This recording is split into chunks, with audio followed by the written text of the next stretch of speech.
So it's me again, but I promise it's the last time I'm speaking here from this side. I have to confess that the idea of this lecture was actually invented by Prof, who suggested that there is a need to give some overall view at Pomerania in the early medieval period, especially in the 10th, 11th century. So, without delving into a detailed discussion on the definition on the phrase European civilization, medieval European civilization, I would like to start by reminding that between the 5th and the 11th centuries, most of the continent, previously divided into the Roman Empire and the work of Barbaricum, was covered by a network of a new social and political structures of monarchical power, character. The formation was accompanied by the spread of Christianity, which became some kind of ideological binder of those new states. This new shape of the world, to use a phrase from an important book by Rębkowski, was formed by drawing from the legacy of antiquity, the best example of which is Christianity itself, while simultaneously absorbing certain cultural elements from the tribal world of the barbarians. Around the middle of the 11th century, the Gentile wedge, as Jürgen Peterson once called it, or perhaps more accurately, the last pagan island of the tribal barbaricum stretching along the southern coast of the Baltic Sea, was not yet encompassed. This area extended from the Slavic Polabian tribes in the west to the Baltic and Finno-Ugric tribes in the east and northeast. It was precisely at this time, referring to events just before the mid-11th century, that the ethnonym Pomeranians appeared in written records, and soon after the name Pomerania itself, which occupied part of the pagan island. It can be inferred that right then, or likely even slightly earlier, the processes had begun which would ultimately result in inclusion of Pomerania in the sphere of the early medieval European civilization. Analogous to other earlier cases now from Western Europe, Central Europe, or Scandinavia, these were two fundamental processes, namely the formation of a new social organization, which means the transition from a tribal structure to monarchical power with the characteristic of an early state, and two, the transition from local pagan beliefs, pagan world, to the universal and unifying religion of Christianity. It is no coincidence that effective Christianization in early medieval Europe often occurred parallel to the formation of monarchical power, or shortly after its crystallization, as the ruler and his retinue benefited the most from the religious change. Christianity integrated new forms of social organization and legitimized the ruler's prince's position, which is why state power played a crucial role in the ultimate acceptance of Christianity in broader social circles. To those basic processes, one more should be added: urbanization, and the emergence of centers filling urban functions, which played an exceptional role in cultural development. In the case of some parts of former Barbaricum zone, the appearance of towns and the beginnings of urbanization were often consequences of the formation of monarchical power, as functioning towns usually required the protection of central authority to ensure and to control the rules of exchange. This was the case in Poland, for example. However, the region of the southern coast of the Baltic Sea, including Pomerania, diverged from this scheme. The first centers of trade and craft production appeared here long before the establishment of the Pomeranian Duchy, still within the tribal environment. The cause of this phenomenon was contact between the Slavs inhabiting the coastal zone and Scandinavians. The expansion of the latter, which began in the 8th century, led to the creation of a uniform economic zone around the Baltic Sea, inhabited by various ethnic groups, which lasted until the end of the Viking Age, roughly until the mid-11th century. One of the results was, among others, the emergence of specific settlements scattered along the Baltic coast. These were sites of long-distance trade and specialized craft production of a multi-ethnic and multicultural character, best described by the German term Seehandelsplatz, or English Emporium Port of Trade, like that. These emporia, usually covering an area of several dozen or even about 20 hectares, were distinguished by a very regular special organization, different from that typical of Slavic strongholds and other settlements. The best example so far in the area of our interest is Wolińskie, between the mid-9th and the mid-11th century. The issue of identifying the political factor controlling these early urban settlements on the Slavic Baltic coast during this period remains open. This role is often attributed to local tribal elites. The emporia described above were not the only form of early urban settlement in this region during the 9th and 10th centuries. The second form was represented by some Slavic strongholds located in the coastal zone, which during periods of economic prosperity also became centers of trade and craft production. A very good example of such an evolution is the stronghold of Pomorza. The first stage of urbanization lasted until about mid-11th century, when the emporia declined and the craft production in the coastal tribal strongholds ceased, which was also a consequence of the end of what we call the Viking Age. Since then, trade began to concentrate in fairs located within settlements situated near major strongholds. Moreover, their spread was no longer limited to the coastal belt. These centers became targets of political expansion by early state authorities, and after being taken over, they became important elements in the structure of such political power. A typical early urban center functioning in this period, we could call it the second stage of urbanization in the area, was a settlement complex consisting of several elements differentiated both in terms of functions and forms. It consisted of a stronghold surrounded by suburbs and sometimes by a ring of open settlements. The fortified stronghold housed the residence of the princely authority or its representatives, while the suburbs concentrated craft and trade activities, and over time also a church, thus becoming one of the religious centers in the recently Christianized Dutch. Apart from fairs, other institutions typical for urban environments, such as taverns and mints, were located there, the existence of which is primarily documented in the written records from the 12th and early 13th century. Thus, a clear connection emerged between the second stage of urbanization with the formation of structures of monarchical power. This developed relatively late, here in Pomerania, compared to similar processes occurring to the south in Poland, Czechia, Hungary, or to the north in Scandinavia. One factor that may have delayed attempts to build centralized power centers was the strong position of the wealthy elites of emporias and tribal groups. Another delaying factor was certainly the conquest of parts of the coastal lands by the Piast state, also Poland, which seems to have begun no later than in the 7th decade of the 10th century and lasted until the first years or 2-3 decades of the 11th century.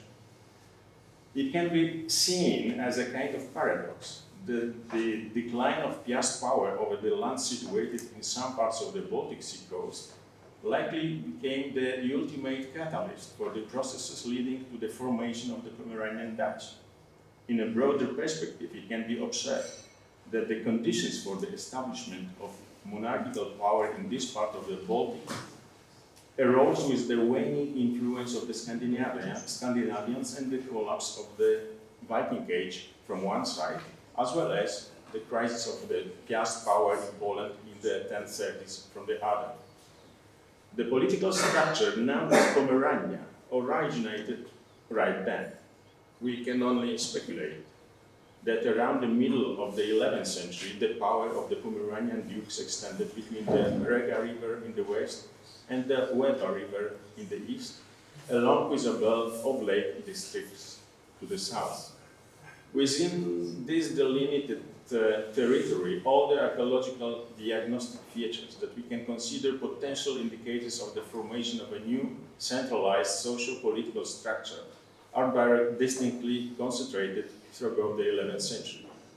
It's within this region that the centralization of social space and the occurrence of elite burials with weapons are particularly evident during this period. This area also likely housed means that produced local imitation of Western European and other coins. A very specific cultural element limited to this region at that time was cemeteries with barrows containing inhumation burials, sometimes occurring under mounds together with cremation burials.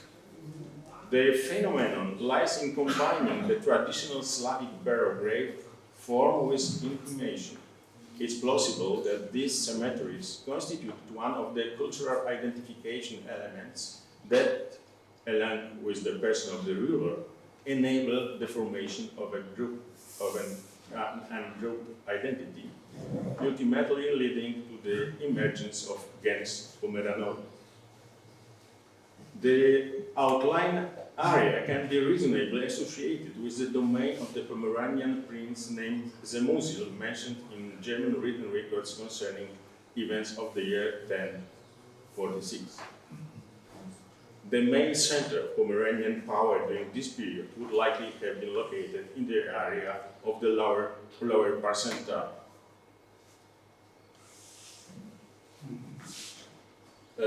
River, so here in the region of Kołobrzeg and Białogór. In the last quarter of the 11th century, the territorial expansion of the Pomeranian duchy towards the west began, followed by the relocation of the main seats of power, which were eventually established along the lower Oder River. This westward shift was based on written records, can be situated between 1109 and 1124, is also reflected in archaeological sources. These are, among others, changes in settlement patterns along the lower Oder initiated in the last 2 decades of the 11th century, resulting in the centralization of social space in this area, which this centralization reached its final form before the middle of the 12th century. Additionally, the appearance of graves with weapons can be observed at the same time. It's worth noting that this was the latest horizon for such burials in whole Europe. In relation to the events of the Christianization mission of 1124, we learn the name of the Pomeranian ruler, Władysław, whose main scene was the stronghold in Kamień. We will visit Kamień tomorrow. His descendants would rule the Pomeranian duchy for the following centuries. As we can reconstruct it, at that time the range of Władysław's power barely extended beyond the Oder River to the west and included the regional core of the duchy along the lower Parcenta River to the east. This political unit, subordinated for several years to the Polish Duke Bolesław the Rajmouth, continued its westward expansion from the 3rd decade of the 12th century onward. Already in the second quarter of the 12th century, the dominion of the Pomeranian dukes exhibited all the characteristics of early statehood, similar to those of the Germanic kingdom that had emerged in Western Europe several centuries earlier. Ducal power, crucial for the existence of the regnum, had a stable character, as evidenced by effective succession with the family, thus establishing a dynasty. The community under its rule had developed a group identity associated with the power, gens Pomeranovi.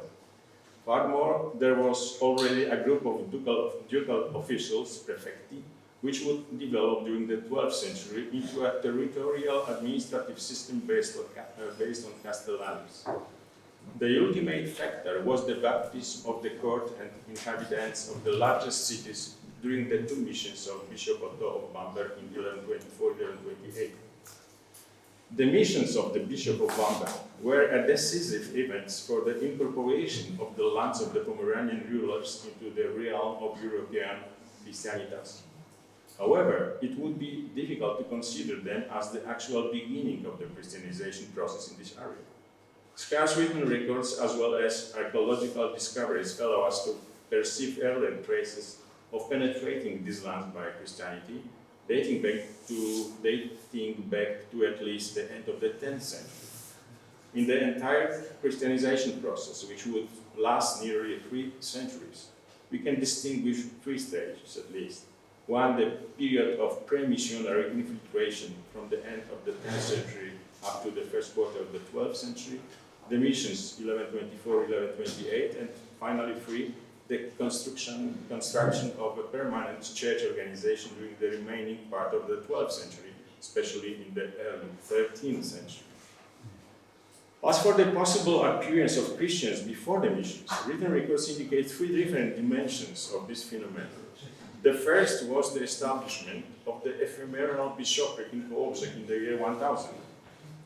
What was the, let's say, peak point of the short dependency of some parts of the Baltic lands on the Piast state at the turn of the 10th, 11th century? The second is the well-known information by Adam of Bremen, the second half of the 11th century, who mentions people of various ethnicity present in Wolińskie, civilizację, including Christian Saxons.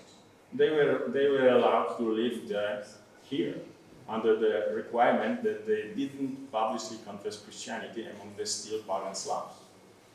Lastly, there is information in the Vitae of Bishop Otto, indicating that during the missions of 1124, he encountered Christians or Christian apostates in Pomerania. We can recognize all of them as members of the social elite, somewhere among the wealthiest inhabitants of the urban republics of Woliń and Szczecin. It's likely that they had been baptized in connection with their trading activities. Others were in the rural retinue, including retinue. Duke Władysław and his wife were said to be Christian themselves. Some archaeological data correspond quite well with the above information. Firstly, we should pay attention to the deep erosion of traditional burial rite noticeable from the end of the 10th century or at the latest from the turn of the 10th, 11th centuries in some parts of Pomerania. A particularly important phenomenon seems to be the appearance of flat skeletal cemeteries during this period in the lower Oder region and possibly also in the vicinity of Pomorza. These cemeteries completely diverge from the common practice of cremation among the Baltic Slavs. Simultaneously with inhumation, at the time of the 10th and the 11th centuries, and in the 11th century, during the 11th century, there are appeared the oldest finds of objects that are individual symbols of Christian worship, such as cross pendants. In case of some of them, made of silver and hidden in hoards together with coins, it's assumed that their value and significance were perceived primarily in terms of the material, silver and jewelry, rather than as religious symbols. However, there is also a series of such finds discovered in settlements. These are primarily concentrated in the early urban settlement of Woliń. Some of them were crafted in the Scandinavian decorative style. An exception in terms of the place of discovery is a bronze crucifix here, found in Żółte, in the lake at the site of the original waterfront near the local strong. It can be assumed that there are 2 possible explanations for the origin of those phenomena, inhumation and the appearance of the Christian symbols, which are actually not mutually exclusive. The first suggests the connection with the subordination of Pomerania to the Piast state at the end of the 10th century, while the second attributes it to the influence of Scandinavians, particularly active in this period at the mouth of the Oder River. This would be resulted from the existence of the above-mentioned settlements of urban character. These were, of course, places of exchange, not only of goods, but also of the ideas, often having a multi-ethnic and multicultural character, which means that Christian merchants likely appeared there as well. However, the breakthrough moment for the Christianization of of Pomerania was the missions of Bishop Otto of Bamberg and the construction of the first permanent places of Christian worship. Since one of the subsequent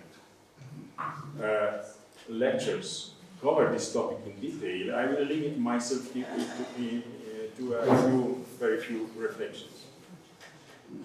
The missions of Bishop Otto were directed to the large fortified administrative centers of the duchy located along the lower Oder and the coastal strip.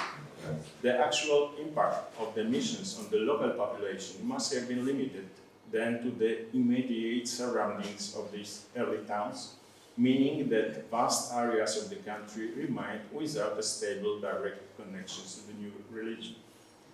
In a sense, it was also a result of the spread of Christianity primarily among the social elites. These elites played a fundamental role, serving as the main target of Christianization during the missions and determining its further success. The situation described as the regionalization of Christianization could only change through the construction of a dense network of churches, which over time would break down the social and territorial barriers to the spread of Christianity. It is clear that the establishment of the Pomeranian bishopric in 1140 was a crucial moment for building the ecclesiastic organization. In this regard, the most significant development, however, was the appearance of churches outside the major settlement centers, villages. The construction of the first rural churches is recorded no earlier than in the 1170s, 1180s, and the process was completed only in the second and the third quarters of the 13th century with German colonization of the region and the formation of the parish network. The results of Bishop Otto's missions and the Christianization of Pomerania are also well illustrated by archaeological data, especially related to the transformation of funeral rites. Since the missions, inhumation has predominated in Pomerania, but during the first decade after then, we observe a duality in the development of cemeteries. In settlement centers, churchyard cemeteries appear, but these represent entirely new burial location within settlements compared to traditional pagan customs, reflecting new relationship between the dead and the living, so characteristic for Christianity. On the other hand, row cemeteries outside churches, sometimes situated in fields, probably rural in nature, also emerged during this period. These row cemeteries were likely accepted by the church. Their existence was presumably a consequence of the insufficient number of churches where all the deceased in the diocese could be buried, indicating a limited access to places of worship. And effective change to the situation described could only be brought about by the creation of a sufficiently dense network of churches, assigning specific pastoral care to designated groups of people.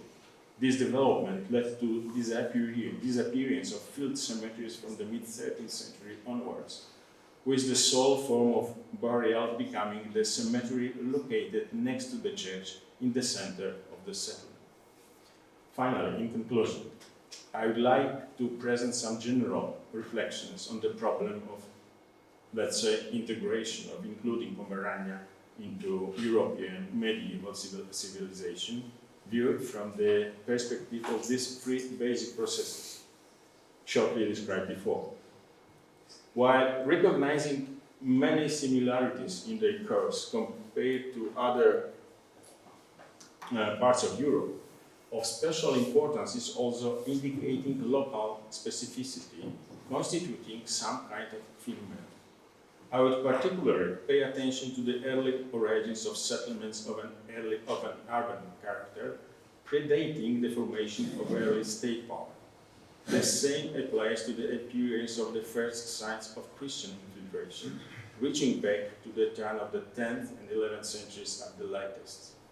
This was a situation distinctly different from that seen, for example, in neighboring Poland. Similarly, as in other regions, also in Pomerania, the key moments played a fundamental role. Firstly, the establishment of a stable princely authority, and secondly, its adoption of Christianity, for which the missions of Bishop Otto of Bamberg were of crucial importance in our case.